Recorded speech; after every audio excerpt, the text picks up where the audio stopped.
moment. Il faut que nous ayons des pompiers volontaires recrutés en masse, et ça se prépare effectivement, ça peut pas se tourner comme un interrupteur. C'est quelque chose qui va prendre des mois. Nous avons demandé au gouvernement d'accélérer, de faire accélérer dans le département, parce qu'il faut savoir quand même que ce sont les départements et les communes qui financent les services départementaux d'incendie et de secours, donc de recruter tous les collègues qui ont réussi les concours en matière de sapeurs-pompiers professionnels. Nous, la Fédération nationale, nous appelons à recruter tous les pompiers professionnels qui ont réussi le concours, tous les pompiers, qui sont sur liste d'aptitude, et ensuite de lancer des plans de recrutement de sapeurs-pompiers volontaires. Et ce qui est intéressant, en réaction immédiate, c'est la mobilisation générale.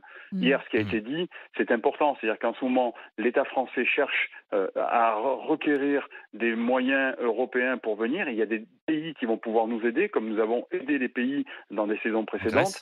Il y a des personnels à pied qui vont venir nous renforcer, mais c'est aussi la mobilisation générale du volontariat, parce que chaque fois que nous sommes sur des événements dramatiques en France, c'est le volontariat qui permet de répondre à cette sollicitation exceptionnelle, c'est la montée en puissance possible, et cet appel à la mobilisation générale est très important pour nous.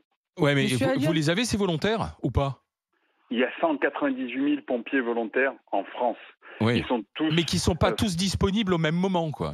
C'est la raison pour laquelle l'appel à la mobilisation générale fait en sorte que le monde de l'entreprise, le monde de l'emploi public permettent de libérer des pompiers formés, mais que ce soit au feu de forêt ou au secours d'urgence aux personnes, parce qu'on parle des feux en ce moment.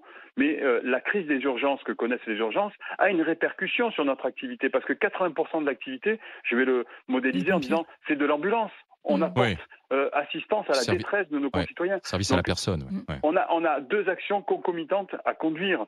Et c'est la raison pour laquelle la Fédération nationale appelle à recruter tous les pompiers professionnels qui sont sur les aptitudes et faire en sorte d'accélérer le mouvement pour arriver en 2027 à 250 000 pompiers volontaires. Aujourd'hui, la sollicitation à laquelle on fait face, on ne pourra pas la tenir avec les effectifs et les matériels que l'on a. Il va falloir accélérer le mouvement d'équipement et de recrutement. L'indemnisation, c'est 8 € de l'heure pour les pompiers volontaires ? Vous savez, le sujet de l'indemnité, c'est pas un sujet tabou. Il faut considérer le pompier volontaire. Franchement, pompier, je suis payé 8 €, je m'en fous, j'y vais. Oui, mais je suis très... Le leitmotiv du pompier, c'est pas l'indemnité, même si l'indemnité fait partie de la reconnaissance que l'on lui attribue. Mais l'indemnité n'est pas imposable, n'est pas saisissable, donc il y a d'autres éléments qui sont positifs sur cette indemnité.